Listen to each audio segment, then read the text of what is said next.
Hi everyone, my name's Matt, and it's no secret that at $450, the PS5 is offering an amazing value for the money, with recent sales even bringing it down to as little as $375.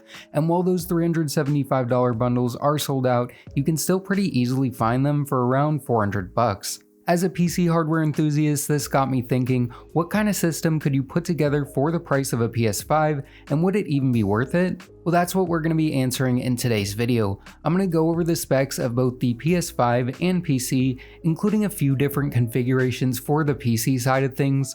Then I'll talk about what it's like to get up and running with both. I'll talk about the gaming performance and experience, along with other ways you can use each of these systems and what kind of upgrades you can do to each. And speaking of upgradability, a great upgrade for either a PC or PS5 would be the P310 SSD from the sponsor of today's video, Crucial, which is now available with a heatsink for even better performance. The P310 is a powerhouse Gen 4 NVMe SSD, delivering blazing fast speeds of up to 7100 megabytes per second read and 6000 megabytes per second writes.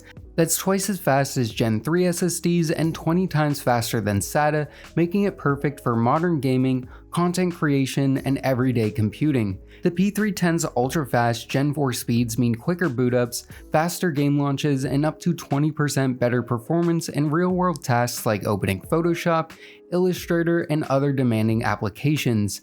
And now the P310 is available with a heatsink, meaning better thermal performance and sustained speeds under heavy loads, which makes it a perfect drop-in upgrade for your system.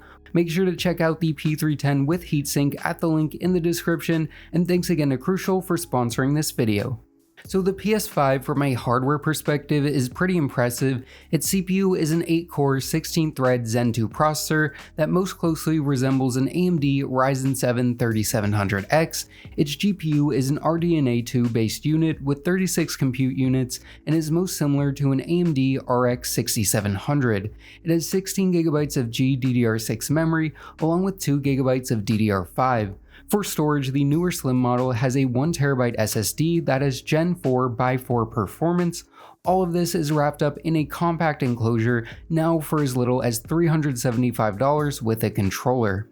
If you wanted to build an equivalent PC, raw performance-wise, it would probably look something like this.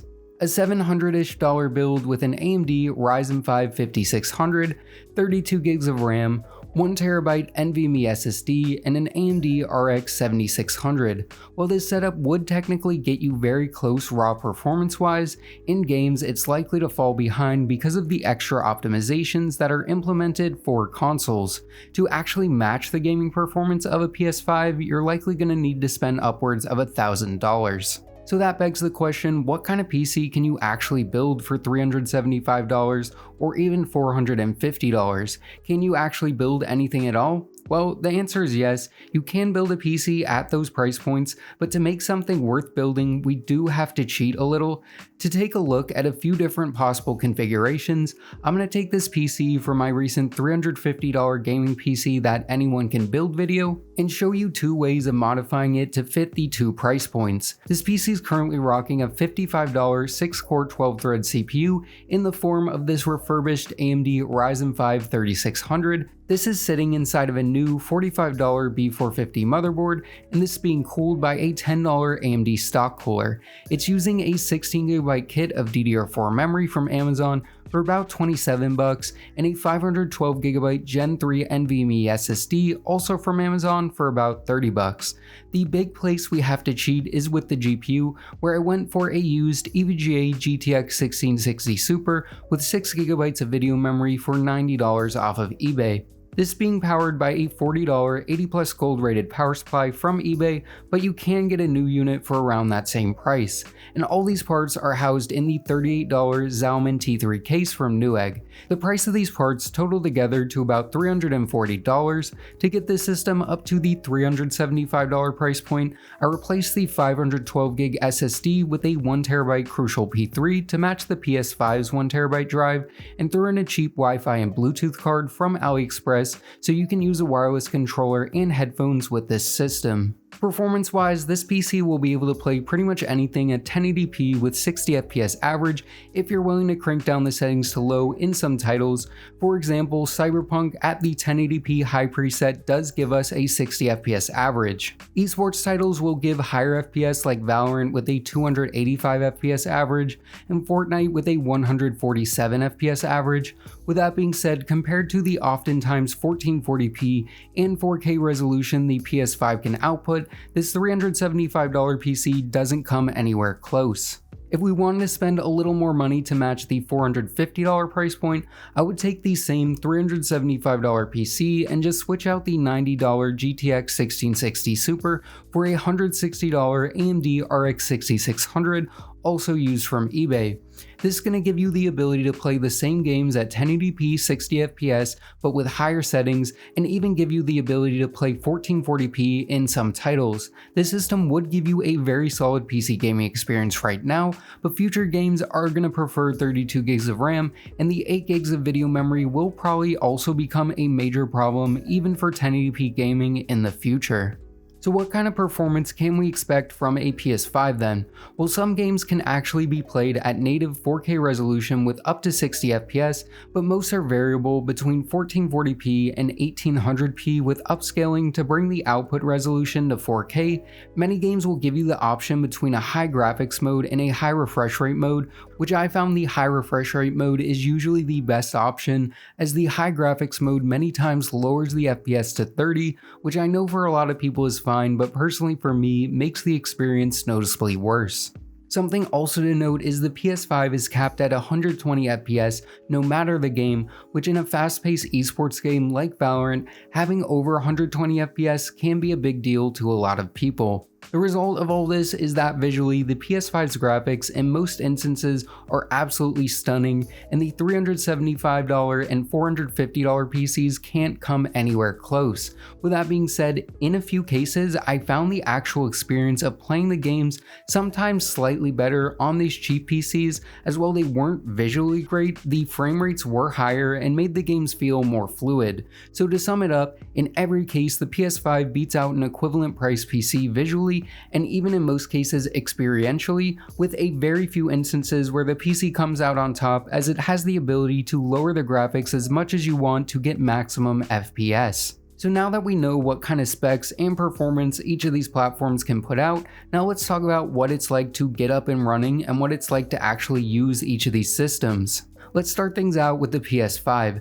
This PS5 I unironically ordered off of Temu because I had a coupon and got it for only like $315 after shipping and tax, and purchasing it only took a couple of minutes. About a week later, this box landed on my doorstep, and sure enough, inside is a PS5 Slim.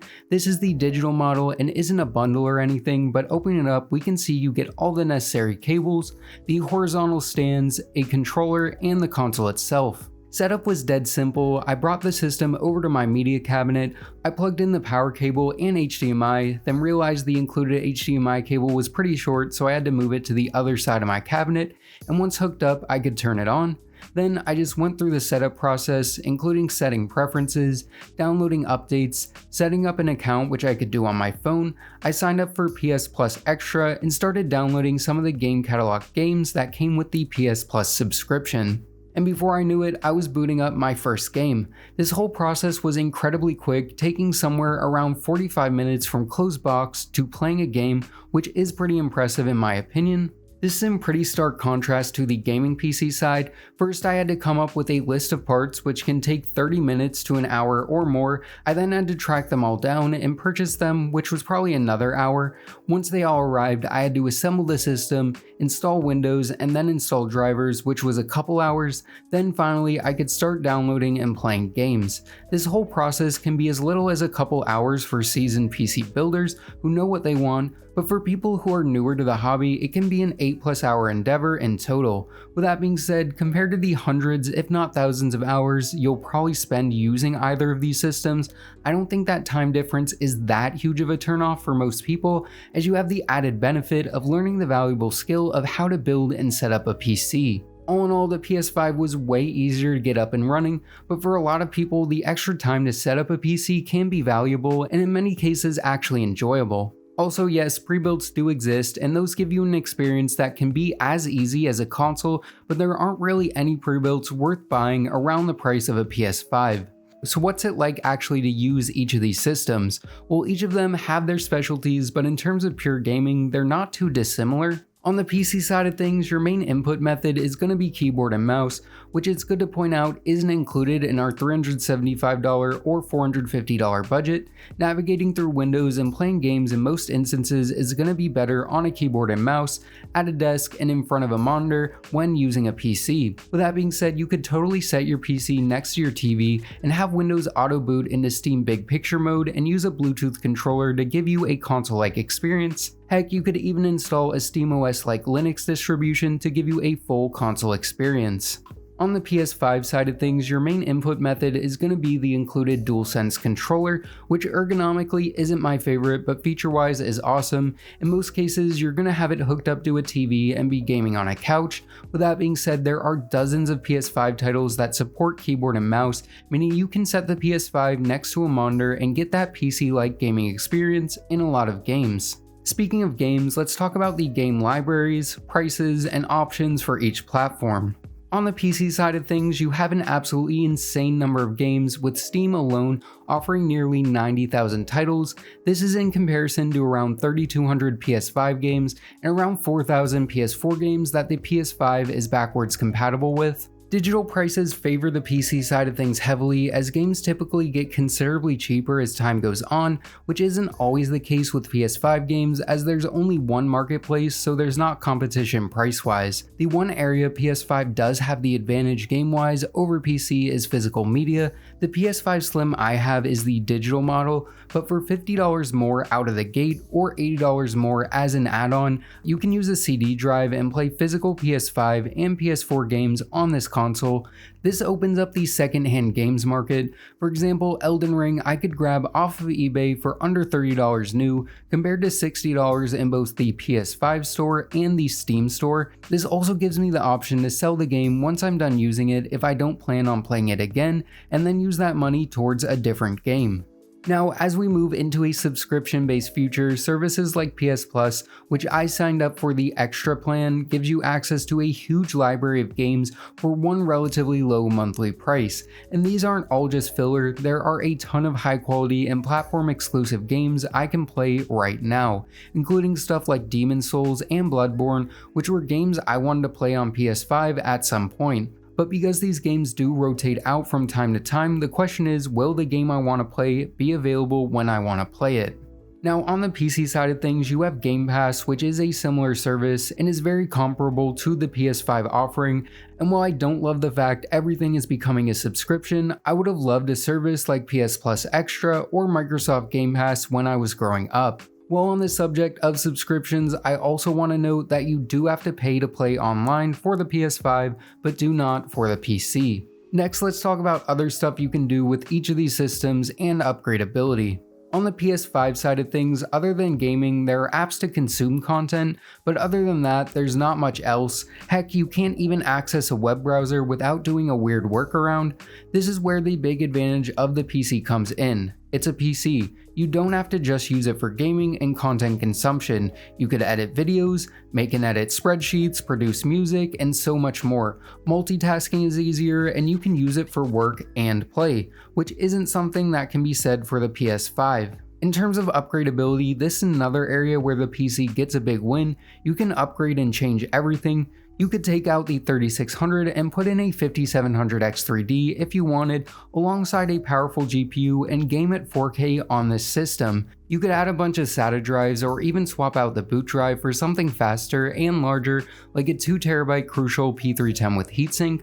On the PS5 side of things, the only thing you can upgrade is the storage, which to be fair is pretty simple. You just pop off the side panel, remove the cover, install the drive, reinstall the screw, put the cover back on, and then put the side panel back on. With that being said, you do want to make sure you use a fast NVMe drive like the Crucial P310, as the PS5 generally favors faster storage. So let's try and summarize everything I've talked about in this video. In terms of specs, ease of setup, and gaming performance, the PS5 handily beats a similarly priced PC, which is to be expected. To even make a gaming PC this cheap worth using, I had to buy a second-hand GPU and didn't even include a keyboard or mouse in the price, which makes you wonder why anyone would choose PC gaming at this price point, which people do, and that's because a cheap gaming PC like this can still provide a solid gaming experience now and give you the ability to upgrade in the future. You can get access to a much larger library of games, and you can do so much more on a PC. So while the gaming experience isn't going to be as good, there are a lot of legitimate reasons someone would go PC even at this price point. With all that being said, if all you care about is gaming, it's hard to deny the value the PS5 offers, especially if you can get one for $375. Being able to game at 1440p and 4K for that price is amazing, and if you get the CD drive, it can be very economical to buy and sell games on the secondhand market. All in all, if I had to pick a winner, it would probably be the PS5 because it's so capable at gaming, but I honestly still would recommend people go PC at this price point if that's what they want to do, because you can build a PS5 price PC that performs pretty well. With all that being said, I'm interested to hear what you guys think of all this. Did I miss anything you think I should have talked about? Let me know in the comments below. Also, thanks again to Crucial for sponsoring this video. Make sure to check out the Crucial P310 with heatsink down in the description below. So yeah guys, I think it's time to wrap this video up. I hope you guys enjoyed it. If you did, make sure to give it a thumbs up and consider subscribing. And as always, this is Matt from Tech by Matt, signing out.